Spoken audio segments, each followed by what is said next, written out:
Hello everyone, a very good morning, good afternoon, and good evening to all. This is your host Vaibhav, and in today's session of JForex Indicators Explained, I will be explaining to you one very interesting indicator. This is also the indicator involving the moving average.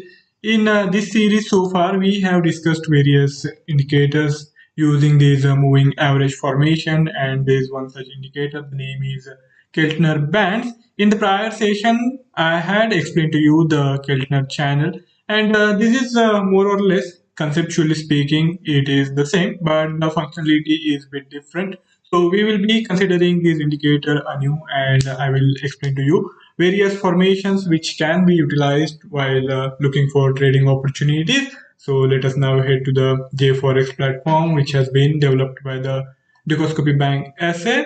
Here you will find these indicators listed amongst the overlap studies. So all you have to do is go to this list, and here if you check it out, here it is Keltner bands, K bands, and in prior session we had considered this Keltner channel.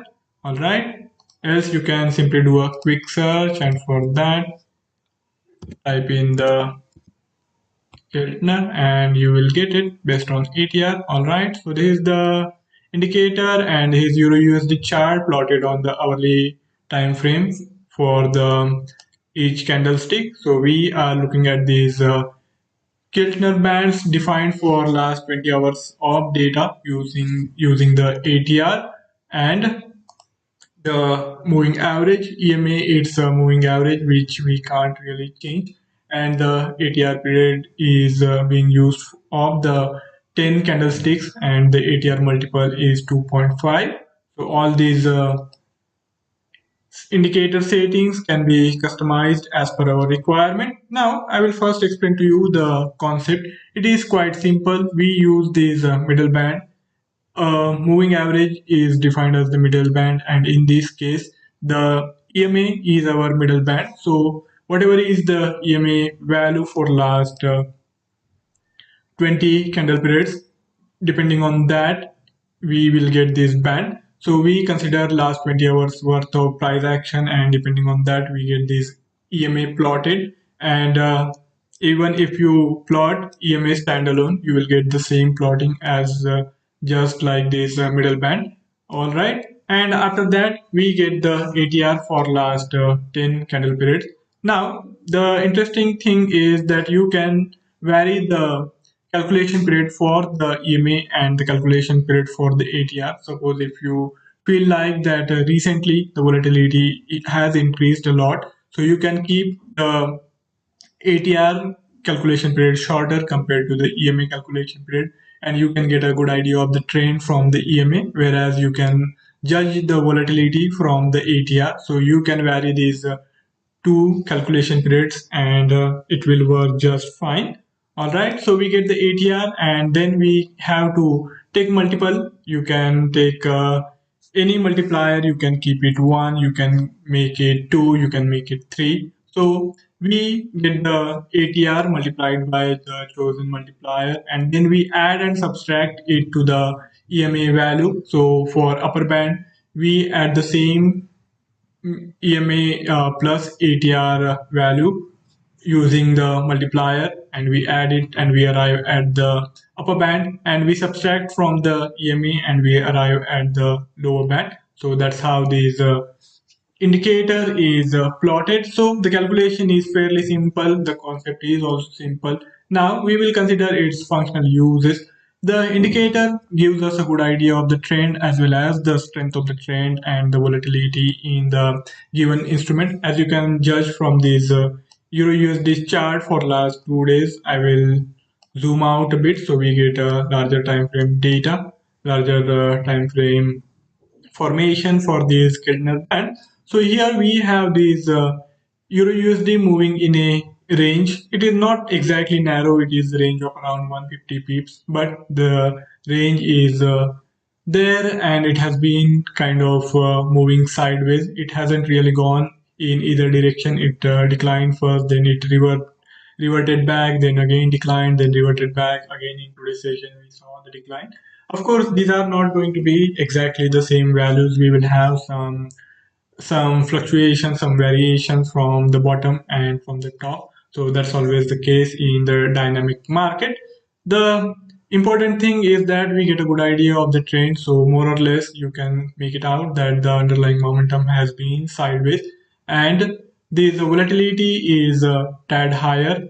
Only on 27th of July, in the first half of the day, we had this volatility on the lower level. So we had these Keltner bands, both these upper and the lower band in the contracting phase. Then again, as the low volatility increased after the FOMC rate decision, we saw these Keltner bands expanding, and more or less these bands have remained in this expansionary phase. Again, it contracted a bit, and then as the volatility arose, it expanded again.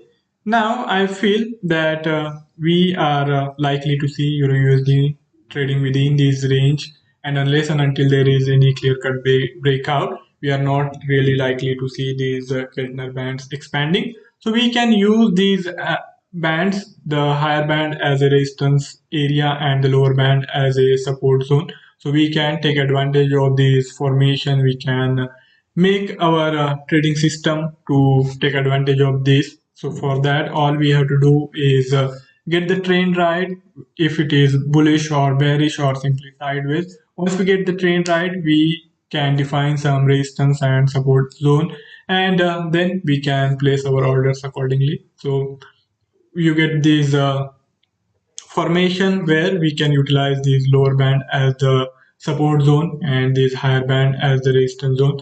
So once the consolidation takes place and if there is no significant momentum on the higher side, we can take the trade to short closer to these upper band of the Keltner bands. And whenever we see this consolidation and stagnation of the price momentum closer to the lower zone, we can take these lower band as the support area and go for a long trade. So both these things can be done, and we can also consider the trend on the larger time frame basis. If you feel that you need to be aware of what is happening, considering more data, then all you have to do is increase the EMA's calculation period. And now that 50 is the EMA's calculation period, we have these more smoother EMA plotted. And but if we consider the plotting of these lower band and upper band, this is not really smooth, and that's simply because we are using the lower time frame ATR. So the ATR has kept fluctuating, and that is being reflected in this plotting of the upper band and the lower band. Now if you increase the calculation period for the ATR, then you will see that a lot more data is used and we will have a lot more smoothing. But the responsiveness becomes lower when we are using the larger time frame data for these ATR. But ATR, we generally use a lower candle period for calculation purposes to make sure that it remains responsive to the changes in volatility on the shorter time zone. So mostly my personal preference is 14. I generally use 14 candle period as the ATR preference. So now we have this EMA plotted on the 50 candle periods and the ATR plotted on the 14 candle periods, and this is the setup. So whenever the momentum is sideways, we have this EMA trending plotted on sideways manner, and then we can use these upper band and the lower bands as our entry points to go for the trend. But if there is downward sloping EMA plotting, then I think it is advisable to not really rely too much on these lower band as the support, as the momentum is bearish. So it is preferable, or you can say it is also a requirement to be cautious while going for the long trade. And when the momentum is bullish, we have to be mindful while going for the shorting opportunities closer to this resistance band.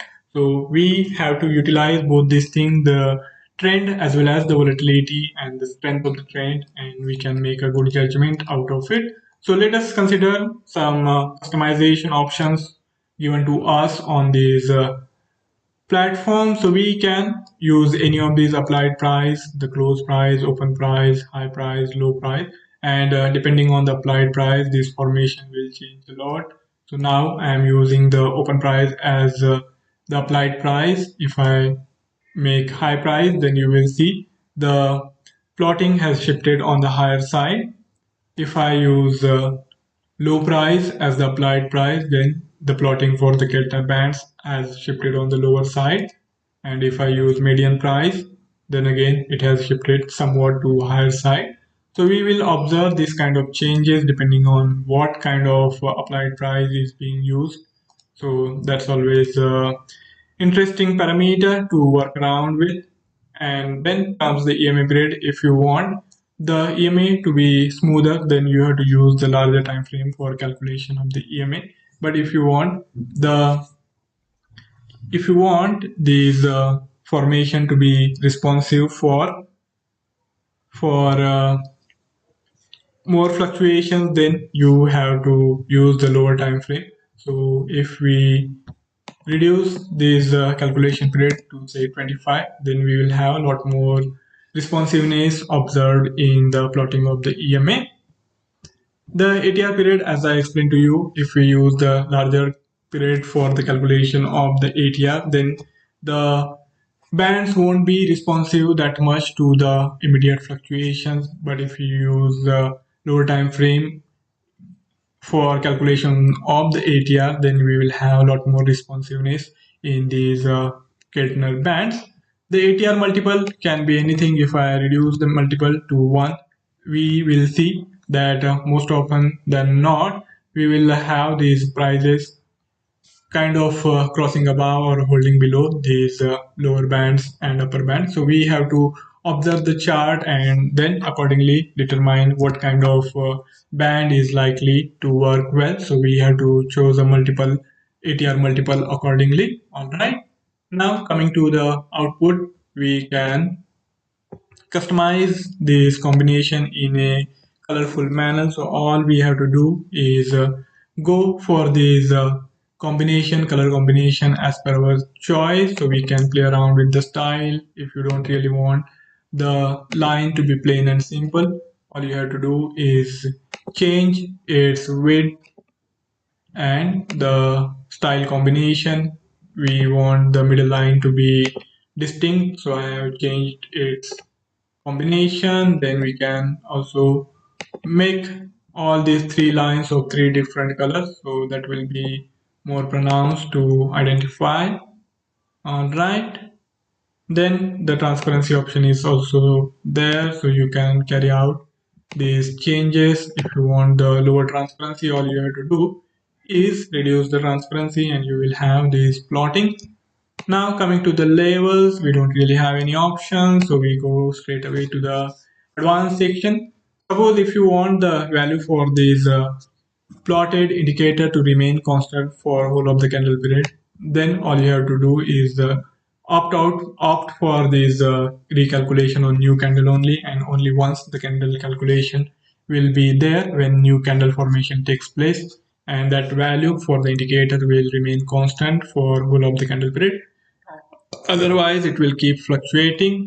If you want the time period used for calculation to be highlighted, all you have to do is opt for this box, and then the candle period under consideration will be highlighted. All right, more of the advanced options. If we want the calculation to be done from the custom data, we can go for that. We can choose the instrument from the chart or from of our choice. So we have these two options here. We can keep it fixed to Euro USD, or we can take it from the chart. The same thing applies for the calculation period. We can use it from the chart, or we can keep it fixed to any of our choice. Suppose if I make it 15 minutes, regardless of these charts candle period being hourly, this calculation period for the Keltner bands is 15 minutes.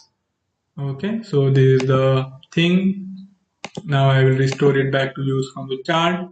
The Spread side can be ask or bid, or it can be as per the chart. So if you keep it fixed to ask or bid, it will remain that way. Otherwise, it will be as per the chart.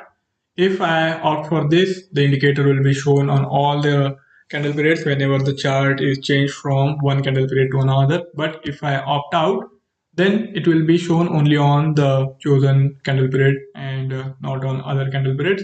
Now on the hourly time frame, it is visible. If I make it say half an hourly, it won't be there. So these kind of changes are there. So these things make the charting structure more useful. We can shuffle around in various formation, and we can customize these indicator as per the need of the formation, need of the hour. Coming to again the advanced editing options, I will restore show indicator on all periods. All right, then we have this base period under calculation. It can be 4 hour, or it can be anything up to 1 month, or you can even opt for none. So accordingly we will have this indicator of the Keltner bands plotted for us. So guys, this is it from my side for today's session. I hope you have been able to understand the formation of these Keltner bands, how these are calculated, and how you can use these Keltner bands to interpret the market formation, how the market sentiments are evolving. So you can use this indicator to make a better judgment and then take the trading decisions accordingly. So I hope I have done my job. If you have any query or any idea to share, you can write back to me in the feedback section, and I would be more than happy to take the discussion forward. For further coverage of the market developments, do check out the Dukascopy Analytics page. We are also available on the Facebook. You can reach out to us there too. For trying out these indicator and various other options on the school trading for trading setup, you will have the link provided to you for downloading and installing the JForex platform. So all these links have been included in the bio. That's it from my side. Signing off for the day. I will be back tomorrow with a next indicator. Not tomorrow. I will be back on Monday. Tomorrow is the weekend, so we will all be having fun. See you on Monday, guys. Till then, have fun. See you tomorrow. See you on Monday.